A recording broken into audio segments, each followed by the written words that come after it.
Hi, everybody. Welcome to today's webinar. I'm Laura Greeley, the Regional VP of Education and Industry Initiatives at the IAB SEA+India Re. And firstly, thank you for taking the time to join us today for the latest webinar in our Volve Webinar series, where we bring together experts from around the region to share their research, learning, and experience across a wide variety of topics. I'm delighted to introduce you to today's topic, which is traversing the new travel economy. As we all are acutely aware, the travel and hospitality industries have been amongst those most heavily hit by COVID-19.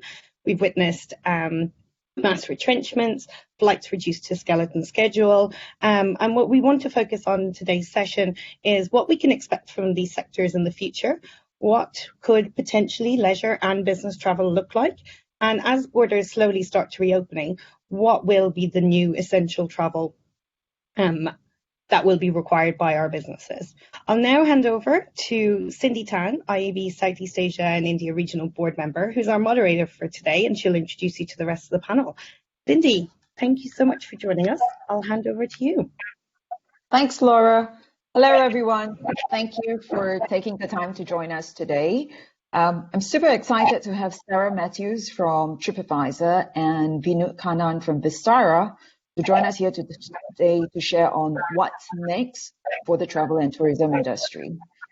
Now, as we have all learned and lived, the world is facing an unprecedented global health, social, and economic emergency between the COVID-19 pandemic. As Laura mentioned, travel and tourism is amongst the most affected sectors, with airplanes on ground, hotels closed, and travel restrictions put in place virtually all countries around the world. Now, what the COVID-19 pandemic has done was to cut international tourist arrivals in the first quarter of 2020 to a fraction of what they were a year ago. On the data points that we've seen, it points to a decrease of 22% in Q1 2020, with arrivals in March down by 57%.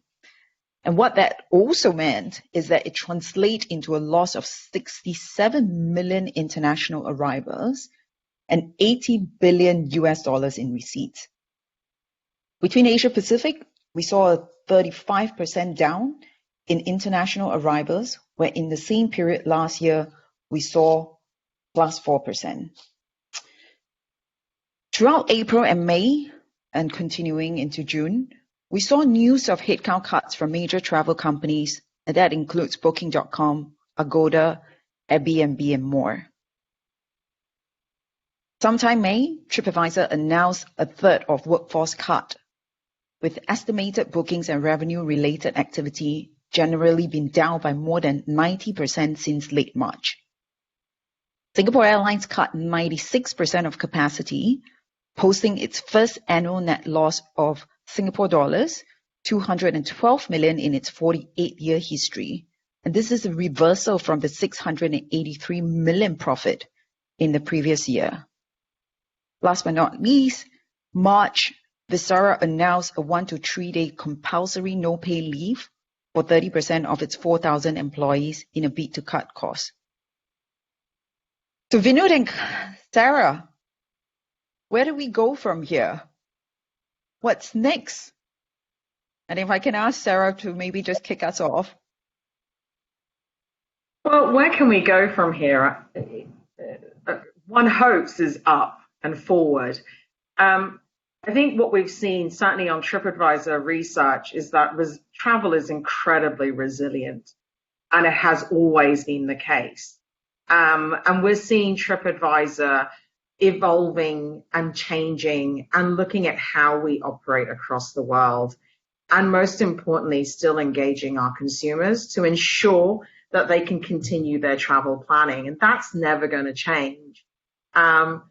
So, when we look at what's happening out there, I think having the ability to help people plan and share, and as I said just now, people are desperate to travel.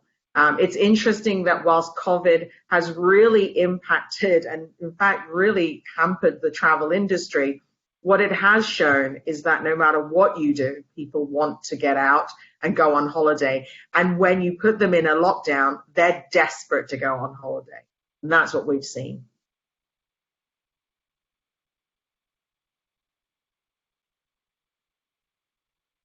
moment I'm spending it at home, which is painfully awful. Vinod? Thanks, Cindy. It's great to be here. Yes, it's not been all hunky dory in the last few months, but of course I share Sarah's optimism. The only way we can go is up.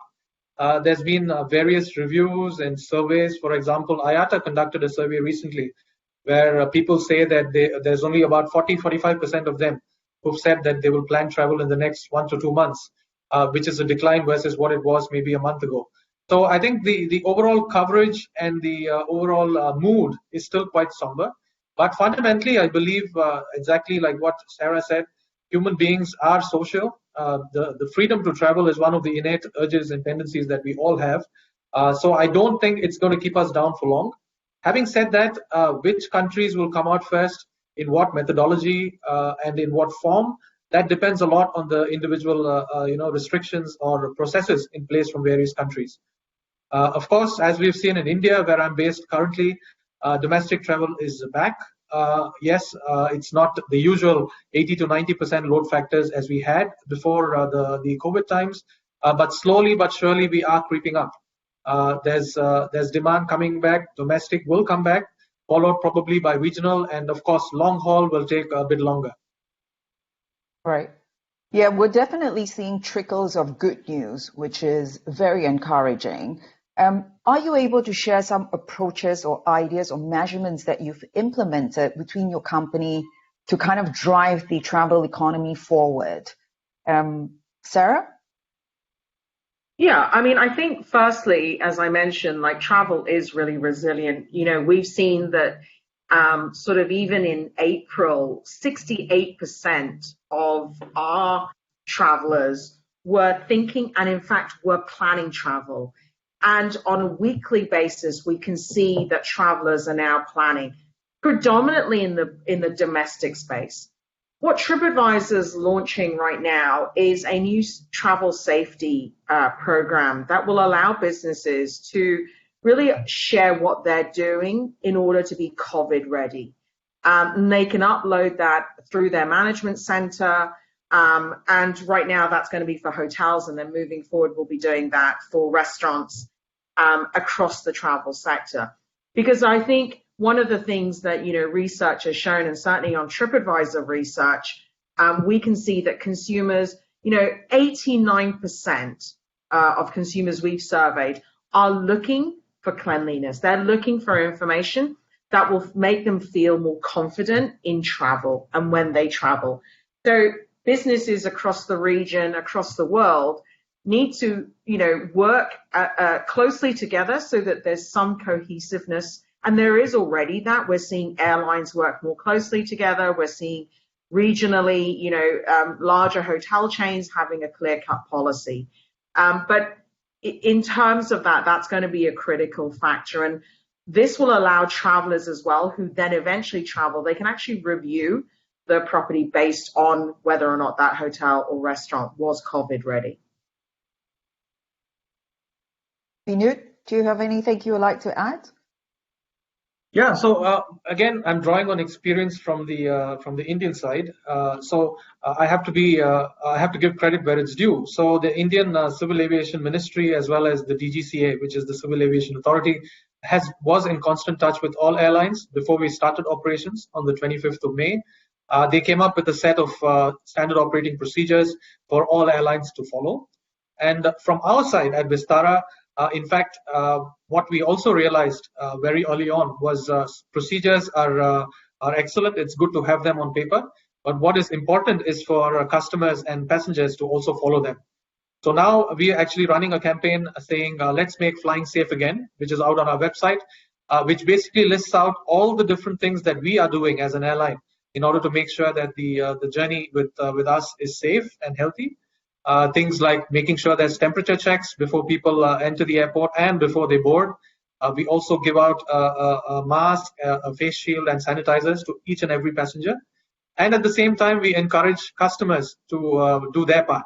For example, not loiter around in the aircraft, don't walk in the aisles more than required.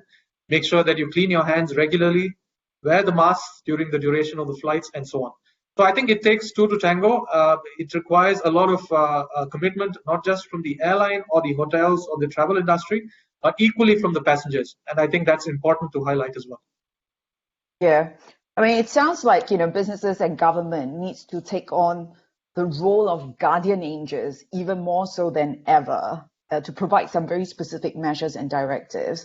And what this does is that it instills confidence into the travelers to know that, the authorities and the providers know what they're doing, and therefore making me feel quite safe, isn't it? So, I'm really excited about going to travel. And, as we've started the conversation, we're seeing trickle of good news, visa restrictions being opened up. However, I'm also impeded by, the possibility of having to put on the mask in a very long haul flight. Now, from your perspective, what does the future of travel look like in COVID and post-COVID? I presume you're asking me, Cindy. Let me start off with that. Okay. So yes, the current procedure, the current process, at least for domestic flights, requires everyone to mask up in India. And I think many airlines around the world are adopting similar measures. At this point in time, in fact, in India, if you're traveling in a middle seat between two passengers whom you don't know, you also have to wear a gown. So every airline is supposed to provide a kind of wraparound gown so that there's minimal contact, especially if you're not from the same family. So yes, it's not exactly as comfortable as it used to be pre-COVID.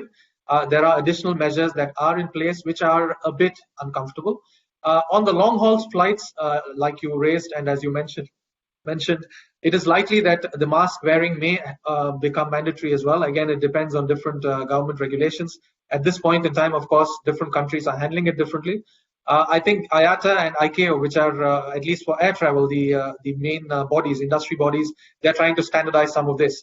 But of course, that's easier said than done. Different countries have different priorities in terms of where they are in controlling the infection. Different countries are at different stages in terms of flattening the curve and so on. So obviously those things will change.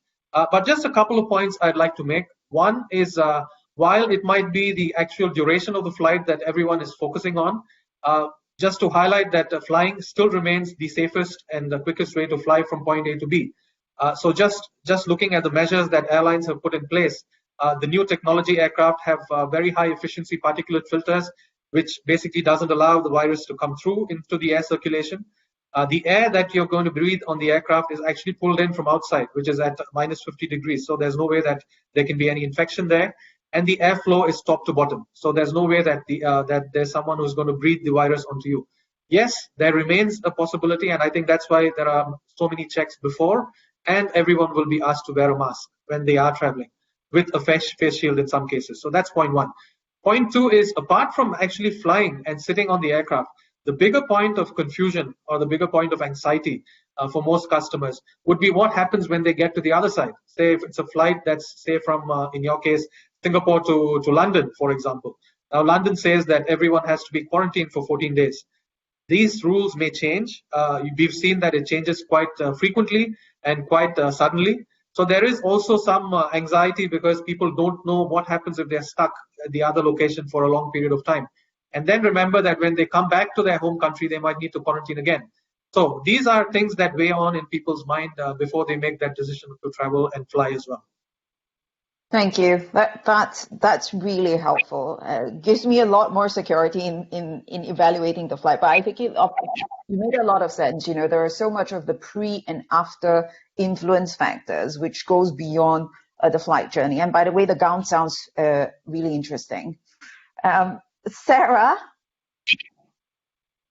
Yeah, I mean, sort of the what does travel look like? I think there's really two key areas that we're looking at. At Tripadvisor, we really identified the 5 stages of COVID. We started off with decline. In some parts of the world right now, they're still in decline, where travel has sharply declined. Then the country's gone into plateau where everyone's locked out because they need to flatten the curve. Then the third stages we're seeing emerge, and then domestic travel, and the last stage is getting back to international. What we've also noticed is that most likely when we identify the future of travel, a lot of us talk about post-COVID. And the reality is that one doesn't know when post-COVID will happen. The aim and the hope is, if you listen to sort of the medical experts, is the vaccine will be out by next October. And the hope is that very quickly we will all be vaccinated and things will then start picking up. But what we've realized is that there are people who want to travel now, and which is why they're searching, they're looking, they're even clicking hotels and flights and looking at where they can and can't go. There are challenges in terms of government regulations and rulings. As Vinod mentioned, if I go and visit my sister in the UK, technically I need 6 weeks of annual leave because I've got to have 2 weeks of quarantine there, 2 weeks of quarantine back in Hong Kong, plus 2 weeks just to see them. So it's quite a long requirement. But what we think will happen is what we call the dance. The dance is going to be what we're seeing right now. Beijing, of course, this week has announced that they've got there are more new spikes, about 76 new cases, the same with South Korea. And so we're going to see them change. Victoria in Australia has now gone back into, they've closed the state off because they've seen a spike. So what that means is the future of travel, it means both for the travel industry as well as the consumer, there's a level of flexibility that we're all going to need. We're going to adjust ourselves very quickly. I think the immediate future is going to be domestic travel, very regional travel, short haul, particularly if these governments set up the travel bubble where Australians and New Zealanders can visit each other. Perhaps Singapore and Hong Kong and Malaysia may also create a travel bubble. I think that's what we're going to see in the short term. In the long term, I suppose there's two questions here is, how does the travel industry also want to evolve? This is an opportunity for us to rethink how we want to do our business. The language of travel will change. As the new generation comes into play, they're going to be looking at different areas of how to travel. But with the immediate, I say, sort of short-term future, domestic, outdoors, short regional trips, and these travel bubbles as we see it. Yeah, I thought, the Tripadvisor initiative on ensuring that the hotels or accommodations are COVID ready, it's an interesting, as hotels looked at how do they kind of move forward to give confidence. Right now, it's not just about the service excellence badge, but it's also about the COVID-19 badge. And in that badging, the benefits for a traveler is that you can feel even more secure than before, knowing that you step into a highly sanitized room. We've seen some YouTube videos on some awful experiences that travelers can, will go through, and that risk is right now limited with the COVID situation, which also then, kind of turning the pike here. What are some of the green shoots that we've seen? I think personally for me, in the Singapore context is the opportunity of Hawker going digitalized, and that's really accelerated by the COVID situation. We've seen, luxury brands offering up their factories to provide production of sanitizers in the early COVID days. So there's a lot of camaraderie in terms of supporting the community, and we're seeing some new businesses that's involved. What are some of the green shoots that you see? What, Vinod? So that's interesting, Cindy. One of the big, I wouldn't say silver linings or positives, but what has happened because of this whole situation is, as you know, it's just like back home. You might not be able to go to a supermarket, but you order groceries online and they're delivered to your doorstep. So what we've seen is that, at least from our side, from Vistara, there's been a lot more focus and take up on digitalization. So all the things that were done on a human-to-human interaction basis are now forced, in fact, to be done online or through non-face-to-face channels. An example, this would kind of tell the story. One of the things that every customer has to do before they fly is to check in and take their boarding pass, print out their boarding pass. In the past, the take-up of web boarding pass or mobile or off-airport check-in, let me say, was in the 30 to 40% for us. Now it's 95%, 90 to 95%. It's simply because everyone is being told you have to check in at home, because the check-in agents are not going to be able to help you because we're going to minimize face-to-face contact. Make sure you check in at home and also answer a set of questions. Apart from the usual questions like did you pack your bag or yourself and the security related questions, now of course there are health related questions. Have you traveled anywhere? Are you showing any symptoms of the disease? Are you comfortable? Are you able to travel on your own? So those kind of questions which the customers have to answer, and then of course go on to print their boarding pass on their own.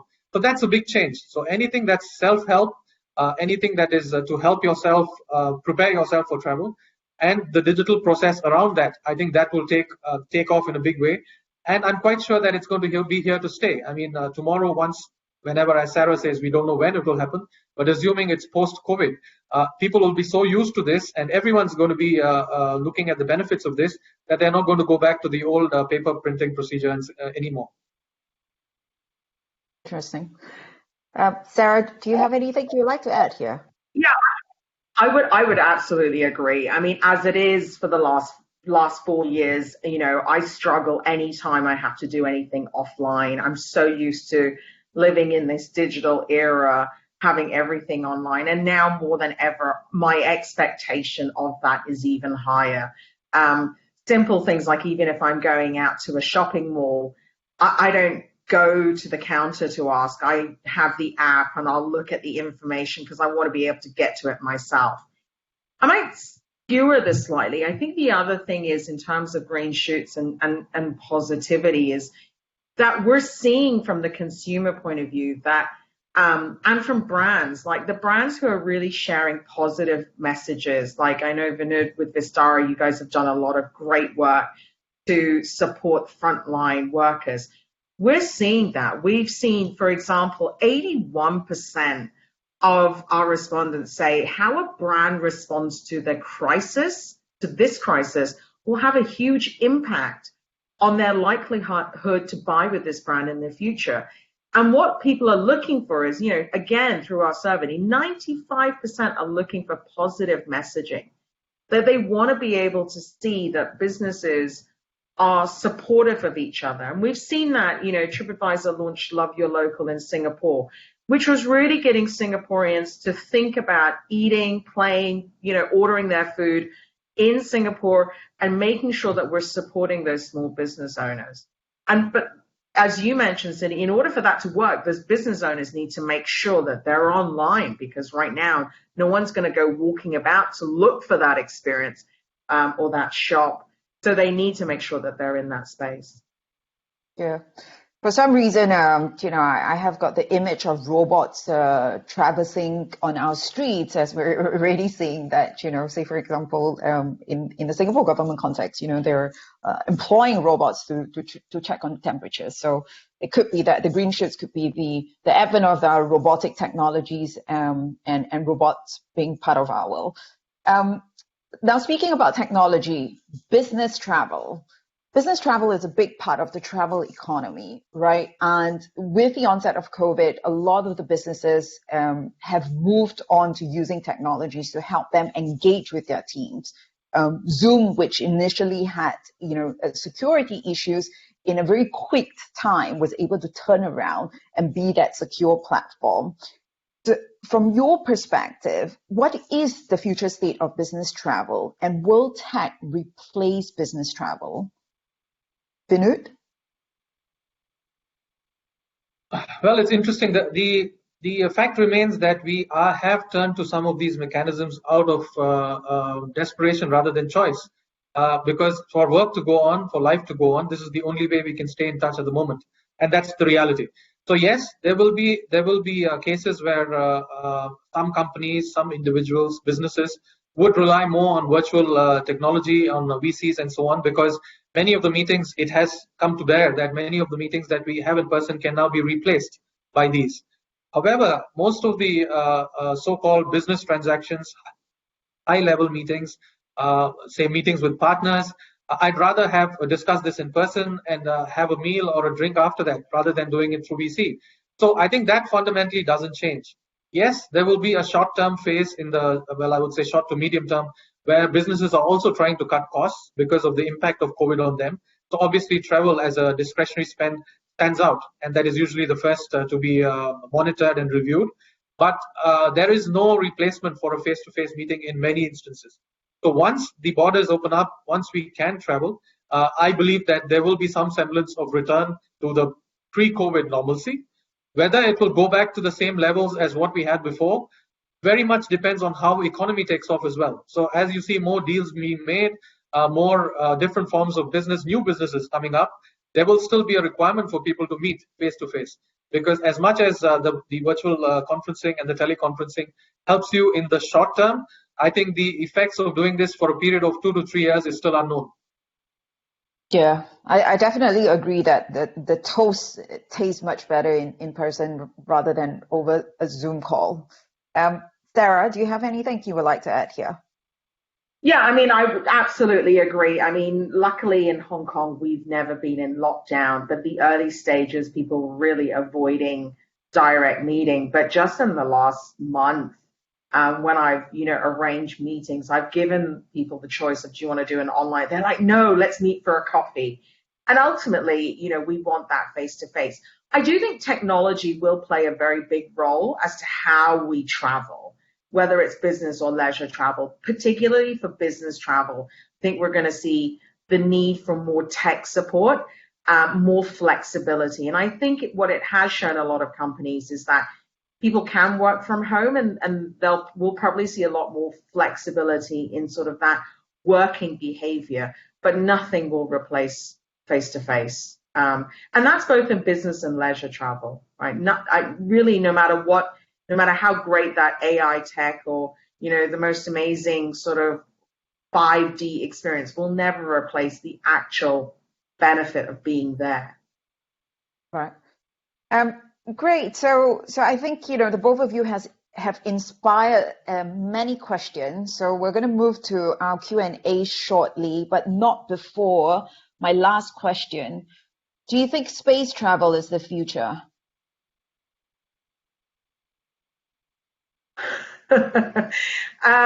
I do, because I'm a massive Trekkie, and I'm also a huge Star Wars fan. I'm one of the weird people who love both. My only question will be whether or not I'd be ready for kind of any alien viruses, some kind of weird creature sort of destroying what's left of my brain. But like I said, travel is resilient. It's just a case of, getting a way to go there. So as long as Vinod builds something, I'm on that flight and, long live. Vinod? Yeah, I would say a couple of things. One, if you look at the way travel attendants and the crew are dressed up these days, it's no less than space travel. Everyone's wearing a suit, everyone's wearing a mask, everyone's wearing a shield. So it gets close to space travel, at least as far as the attire is concerned. The second point is, I think we are, it's always good to dream big. Here we are literally on the ropes because of a microscopic organism which has basically taken humanity to task, and we're thinking of moving to space. So I find that a little bit ironic, but I hope it does happen. Yeah, I thought Sarah brought out a good point. There may be alien diseases, and there I thought, going to space could help us escape from all of this. But maybe if I want that experience, I will go fly with Vistara and apply and look for that very interesting gown. Thank you. So, so now moving on to Q&A, we have lots of questions. The very first one, I guess, Vinod, it's for you. Do you think airlines would diversify the business and cut down on flights and think of investing in trains, cruises, or cars to facilitate different modes of travel? Two parts to the question. Do you think airlines will diversify business? I think yes. It's already happened before COVID. So if you see a lot of mainstream full service carriers are already looking at investing in low cost subsidiaries, Singapore Airlines being one of them. So different business models, but still within the aviation space. I think there will be a bigger focus, of course, on some of the related industries around ancillaries and how and so-called non-core flying. That's likely to happen. Also a trend which has started before. But as to whether they will invest in other forms of transport, trains, cruises, and so on, again, if you look at it very objectively, traveling today, at least as far as domestic travel in India is concerned, people would rather take a flight than a train for sure, because of the time involved, the exposure, as well as the comfort, I would say, because you know that you're going to get from point A to B in 2 or 3 hours rather than 10 or 12 hours on a train. So I'm not so sure about that part. And cruises, of course, we know have turned out to be one of those industries which are probably the only ones worse affected than airlines. So I'm not so sure about cruises as well. But diversification and looking at alternative businesses, I think definitely yes. Yeah, interesting. I think some other industries, whereas are thinking about kind of chartering flights to get from point A to point B. So, I guess outside of the airlines industry, the other question is, if you do need to travel in the space of travel restriction and airline limited schedule, is chartering flight a potential option? The second question we have, and I think, Sarah, you kind of touch on this as Tripadvisor look at, implementing or rather being that platform providing information on what are the accommodations that are COVID-19 ready.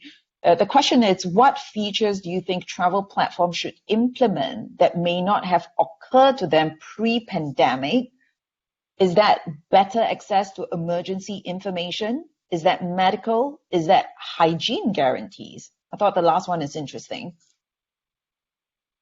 Yeah, I mean, I think, what's interesting is I've been working sort of on the premise of COVID based on sort of 3 key areas of thinking. One is, how do I react to COVID? And then the one that's most interesting to me is, how do I rethink the business? And then the lastly is, how does one recover? I think the rethink is across the whole width and breadth of the industry as to what do consumers need? And I think, if we look at it right now, what's interesting is getting that cohesive answer that consumers want, right? So Tripadvisor is putting out information about sort of COVID-19 updates and things like that. But what else is needed? And I think this is going to continue to evolve over time. I think the launch of our safety initiative is pretty powerful and will really help both the businesses and consumers. I think where we have an opportunity is, how do we make sure that at least there's some standard? Because I think hygiene guarantees, for example, the question will be a lot like sustainability. What's that base level and who's going to monitor it? And that's always a challenge, particularly in the travel sector, because the travel sector is made up of 80% SMEs. So when you're looking at very small businesses, the question is how do they manage and how do you monitor it? Yeah. The next question, it's open to the both of you, so feel free to jump in.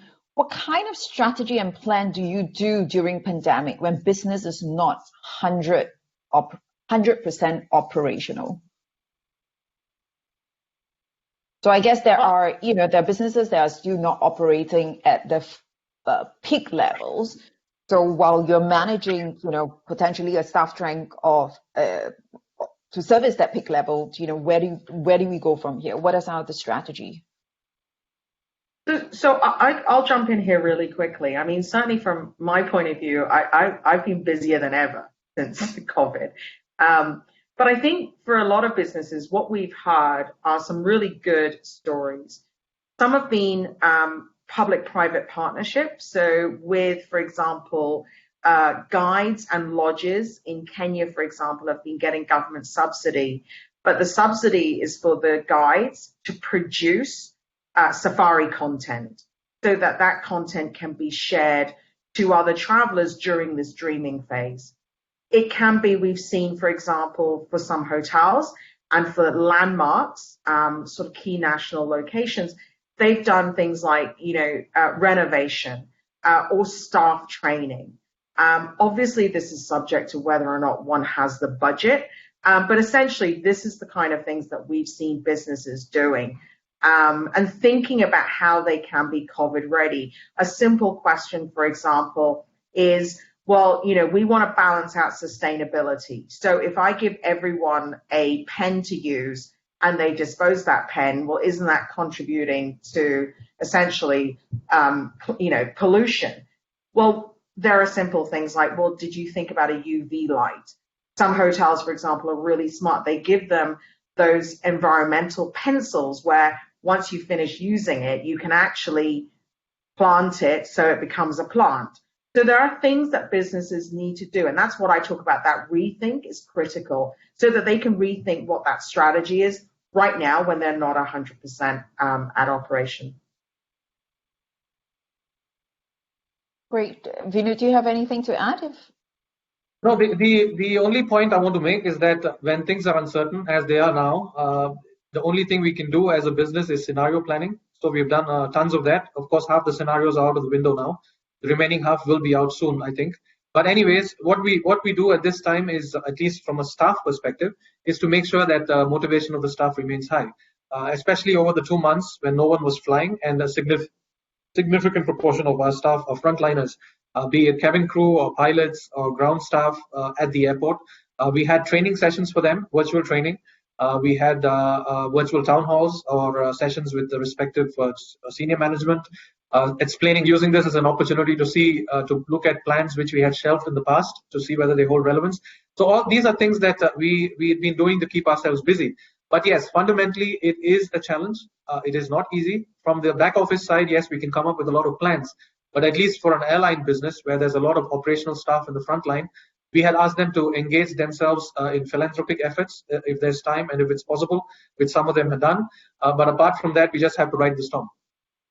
Yeah, I think, I was asking I read an article and the question was around, how do you plan for COVID-19? And the short answer is pivot and adapt, and keep pivoting and adapting because of the fluidity of the situation, right? It almost goes from where you used to have plan A and plan B. Right now you go for multiple scenario planning as you've referenced.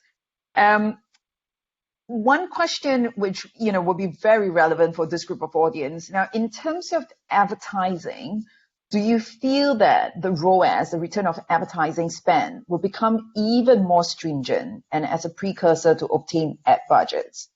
Sarah, do you want to kick us off here? Yeah, I suspect that there'll be a huge element of it. Do I agree with it? No. I think it's going to be critical looking at how marketing is spent and looking at where we determine what is the attribution. I think that's going to change. As I've said, for example, we've seen 86% of consumers say how a brand behaves right now is critical. That messaging that they're sharing out to the consumer really will help the consumer determine brand loyalty. So brands who are not spending, who are not talking to the consumer, not engaging, they're missing a beat. But on the flip side, if they're looking at just conversion, well, anyone who tells you they're just going to get you nothing but conversion is just, blatantly lying. That's just not going to happen. So what they've got to review is where are they in that, in that phase of travel, right? Are you trying to get people to continue to have brand loyalty so that you can support them in the dreaming? And then as you shift and as you see market changes, you can then adapt and then looking at planning. But ultimately, I think, the key here is what do we determine, the attribution model should be. And I'm a great believer in not last click. I believe it should be a more balanced methodology of attribution. And I think that will be, in my opinion, I hope that's we're going to see some changes. Right. So I think we're coming to our last few questions. The one which we kind of touched on earlier, which is around cross-border leisure travel or business travel. Between the two, which one do you think will have a faster recovery? I think we're already seeing some countries, having kind of domestic travel. But, if you have thoughts, and maybe Vinod from an India perspective. I think if you look at it very objectively, the fact is that at least in India, and I think in many parts of the world, many hotels are not open for business, unfortunately. As the way things are, leisure travel will be affected slightly longer than business travel. Business travel will come back, in my opinion, slightly faster. There will be more day trips happening, but the big question would be where it's possible. The big question again goes back to the point I made earlier. What is going to be the arrangement for business travelers when they travel from one state to another in domestic context, or one country to another? Are there going to be is there going to be a requirement? Is there going to be a requirement for a quarantine? Is there going to be a requirement for any other measures? Of course, this weighs on both business as well as leisure travel, but especially on the business side, because all these are additional costs that the business, that the corporation has to build in, and they also take away from the time available for the business conference or for the meeting. On the leisure side, I think there will be a time, maybe towards the end of this year, when families will say, look, I've been at home long enough. It's time for me to go out and have that holiday, which I haven't had for the last 12 months. So I think that will happen. I think there is also a belief, and I think it's true, that eco-friendly or premium leisure will actually take off before mass leisure, because people who can afford to spend a little bit more for their safety and want to be in a place which is isolated, where there's not much interaction and they can maintain, live together as a family. That kind of business might come back faster than the tour groups, which we've seen in the past. Right. So there are several. Sorry, Sarah, do you want to? I was just going to add on to that our research has shown that outdoor activities in particular is going to play a big role in travel immediately in this sort of emerge phase that we're seeing. So businesses really need to highlight that opportunity. I also think potentially that mass tourism will change, that there will be a fundamental change at some point. Not globally, but broadly speaking, but I think some countries will still say the same, but I think overall for the next few years, we're going to see a fundamental change. All right. Well, I think we're right on time. Thank you so much to the both of you for sharing your thoughts and perspectives. I definitely am rooting for travel and very much hope that, the opportunity for us to all travel, meet each other in person, doing this webinar in person would not be too far in the future. Thank you. Passing back to Laura. Wonderful. Thank you all so much. I've learned so much, and I think we could have sat here and talked about this, I would say, for another good 2 or 3 hours. Thank you to everybody in the audience for giving us all of your questions. There's still quite a lot that we can still run through and look at other ways that we can potentially get back to you with answers on those. We will be sending you guys over a survey after this, which will get your feedback on other topics that you might want to see. The next webinar from us is on the 2nd of July, which is next Thursday, and it's hosted by Dave Goodfellow, Strategic Partnerships Director, International Oracle Data Cloud, and he's also IAB Southeast Asia and India Regional Board member, so please do go to our website to sign up for that. I have to again thank Cindy, Vinod and Sarah for your time today. We really do appreciate it, and thank you all. We'll see you all next week.